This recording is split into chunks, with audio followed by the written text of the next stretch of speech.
One night driving home from work after a graveyard shift, I got a sudden urge to pee. Like was really bad, painfully bad. I was driving down a quiet parkway with no other cars, so I figured I'd pull to the side real quick and pee in the woods. I put my hazards on just in case that off chance that a cop rolled by. After I finished, I got back in my truck and tried to start it. Instead, all I heard was the sickening sound of a car battery failing to start the engine. I tried at least 5 times before I gave up, not wanting to drain the battery anymore. I left my hazards on and stepped outside, so I could be ready to wave someone down in hopes that they had jumper cables. When I did see headlights coming down the road, I went to the side of the road and started waving my arms. The car slowed down and went to pull over to the side behind my truck. As I started walking over to the car, the 2 front doors opened, and 2 relatively big guys stepped out. I stopped in my tracks and thanked them for stopping, immediately asking if they had jumper cables. They looked at each other, then back at me, and the driver said, "Nah." The other guy asked, "You stuck?" I said, "Yeah, my battery died." The driver said to give him a sec, he'd call one of his boys. I didn't exactly know how I felt about that. Right away, I found the 2 a little off-putting. I know it sounds ridiculous, but I got gangster kind of vibes from them. The driver got back into his car after he got on the phone. I did the same. When I was sitting in my car, I couldn't help but feel I needed to call for my own help. I didn't know how much I trusted these 2. So I called my brother's phone a couple of times before he picked up. It was past midnight after all. I had woken him up with my call, but I told him I was stuck in an emergency and needed his help. I told him to bring jumper cables and to hurry up. He said he'd be over in a few. When I hung up, I got out from the car and waved my arms out to the car behind me. The driver opened his door and stepped out to look at me, and I called over that I had help on the way, and it was cool. All he said was, "I'd done," and got back in his car. That feeling of danger suddenly exited my body, and I felt at ease. I leaned my seat back so I could relax in the meantime, but soon it came to me that I didn't hear their car pass by. I turned back and saw that their car was still there. It had been almost 5 minutes since I'd waved them off. I called my brother again, who said he just got in the car. I told him to floor it to me and have some weapons ready, because I was pretty sure I was about to be jumped. He said he had his baseball bat in the back seat as usual. Luckily, my truck was only about 5 minutes from our house, less if he stepped on it. I started to beat myself up for not just holding an end for another 5 minutes. Then this wouldn't have happened. Finally, more headlights appeared coming up the parkway. The approaching car slowed and pulled up behind the car that was behind me. I got out from the car and started waving my arms again, but when I saw 2 of the car doors open, I had a feeling it wasn't my brother. The driver in the first car got out and greeted his apparent goons. They all started gradually making their way over to my truck as they taunted loudly and cursed at each other. I guess it's worth noting there were no jumper cables in any of their hands. I'm not a lucky person at all, but when I saw the familiar headlights of my brother's Mustang zooming down the parkway towards us, I felt as if my luck had turned around for once. He pulled up his car in front of my truck, and he came out with his baseball bat. He pulled out another baseball bat from the back seat that he brought for me. He tossed it to me, and my brother, being the larger, more dominant one, said in a very loud, firm voice that we didn't want trouble, and it's best they moved along and let us go about our business.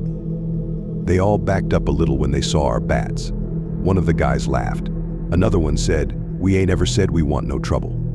Upon examining the first car, I realized the guy who was in the passenger seat originally wasn't there anymore. I whispered to my brother to be wary one of the men was missing. My brother got back in his car to bring his hood up in front of my hood. He fetched his cables and connected them to my battery. I kept watch of the 3 men who were lurking by their cars. Now we waited. My brother very softly called my name and then low-key tilted his head in the direction of the woods.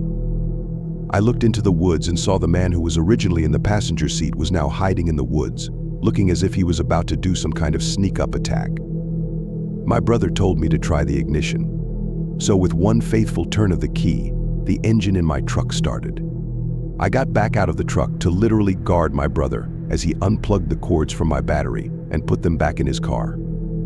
We whispered to each other our plan, and that was for him to throw it in reverse as soon as we got in our cars and I'd step on it back onto the road.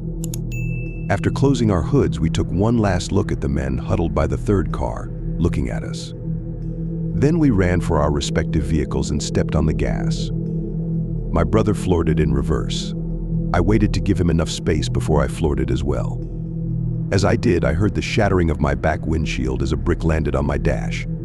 Then I heard the distinct sounds of gunshots, which continued to shatter the remainder of my back windshield. I ducked down as low as I could get while still getting a view of the road. The two of us managed to flee the scene unharmed, and they didn't chase us. We went straight home to tell our 65-year-old dad, who claimed he was 100% sure we just had an encounter with a local gang. Our dad also told us not to take that specific parkway at night because it's not a safe road. I could only guess they wanted to rob me blind, and they didn't take too kindly to us waving bats in their faces.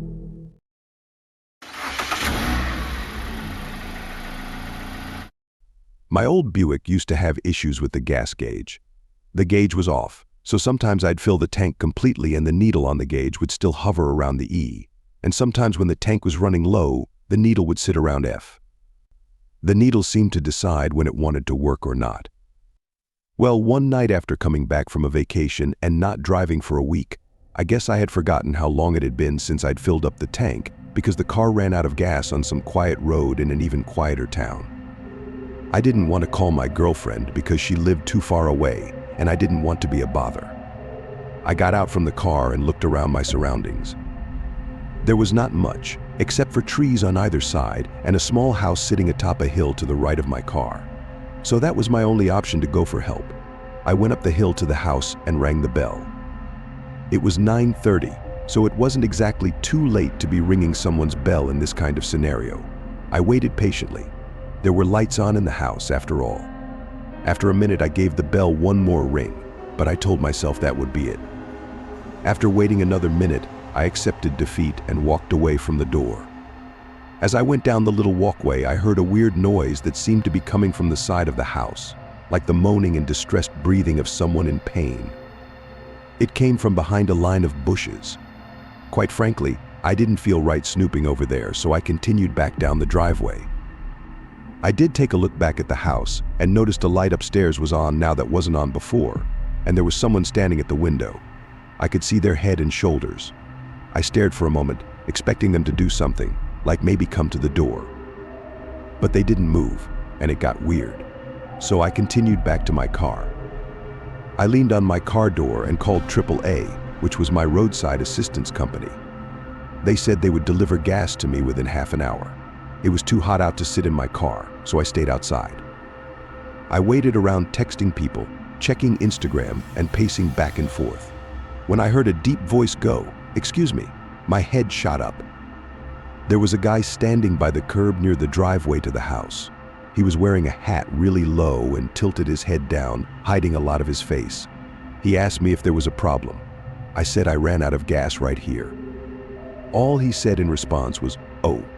He turned and started walking back up the hill.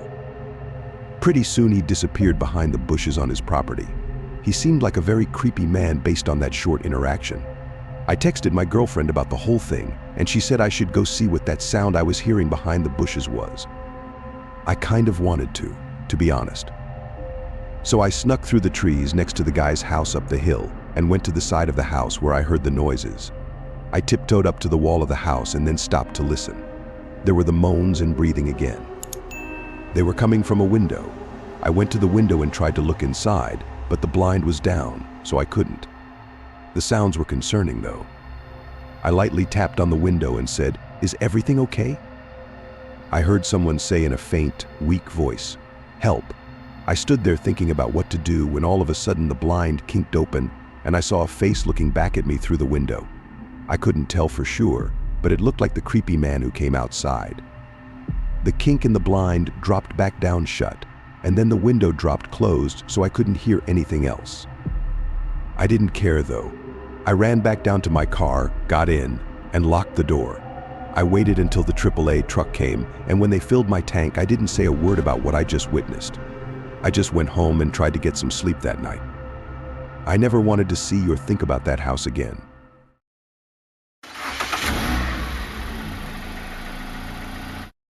I've done a great deal of camping in my life, solo camping out in the wilderness. Everyone who takes the hobby as seriously as me knows the potential dangers that come along with it. However, there was one thing that happened on a camping trip that I never anticipated. I was in my tent, which sat next to a small flowing river. My campfire was breathing its last breaths, and I was already laying in my sleeping bag trying to sleep. I started to hear something circling around my tent. At first it started as big, heavy branches snapping in the distance. Then it turned to closer steps on the forest floor surrounding my tent. I ruled it out as being a bear or a larger animal because the footsteps didn't seem heavy enough, plus the fire would more often than not draw such animals away. To be safe, I still stayed inside the tent to refrain from making any noise. But steps just kept circling around my tent. Finally, I called out, "Hello?" The steps didn't stop. Now I sat up, ready to take a quick look outside. I unzipped the tent and crawled outside. I still heard the footsteps, but now it seemed whatever was making the footsteps was being more cautious about moving around so loudly. I looked out into the darkness of the forest in the direction the steps were coming from, and very briefly I saw a light. Not just any kind of light though, it was undeniably a phone screen. It turned off as quickly as it came on. Now I knew there was a person out there circling my campsite. I had already called to them, and they didn't respond to me, so that was a very bad sign. Despite my experience in camping and wilderness, I'd never been stalked by a human before, and I wasn't comfortable there anymore. I have a license to carry a sidearm, however, and I always bring it with me when I go camping. I felt it was an appropriate time to pull that out from my bag. I started to pack my things as fast as possible. I can't begin to explain how scared I was as I packed up my sleeping bag and tent. I found myself turning around every few seconds to make sure someone wasn't sneaking up on me. Maybe I wouldn't have been so scared if the footsteps around my camp didn't keep going. When everything was packed, I didn't try to hide the fact that I was sprinting back to my car, which wasn't parked far away. I threw my stuff in the back seat and hopped in, locking the door first thing. I turned the car on, and as I put it in drive, the car started to wobble and shake, and I heard a terrible scraping noise. I stopped the car. A low tire pressure alert came on for all 4 tires, and I knew then that all 4 tires had been slashed by somebody. I couldn't possibly move that car without destroying my wheels, so I sat there in a pitch-black forest with the only light being from my headlights. I was afraid to look outside in any direction, for someone could be hidden watching from any possible direction. I sat there for a few seconds with my whole body shaking. I finally grabbed my phone to call the police. At the same time, I looked in the rearview mirror, and I saw someone standing at the trunk of my car. My heart was in my stomach at this point. I don't know how I didn't scream. I took a deep breath, grabbed the handgun sitting in the passenger seat, opened the door, and stepped out with aggression. I aimed the gun at the person standing at the back of my car, who raised his hands in the air. I screamed at him as loud and aggressively as I could to get the fuck away from my car. I wasn't bluffing, I was ready to shoot him. He backed away into the woods, and once I couldn't see him anymore, I got back in my car and called the police. I told them to come to the dirt parking area for the particular park I was camping in. They said a state trooper would be en route. I called my towing company in the meantime, while waiting for the trooper to arrive, all while my body was still shaking, and I was still cautiously checking my surroundings. I never appreciated seeing a police car more than when the trooper pulled into the small dirt lot with lights on, and I finally felt safe to get out from my car. The tow truck came 20 minutes later, and my car was towed to a repair shop. I slept in my car overnight, and first thing in the morning my tires were replaced. This never stopped me from continuing camping.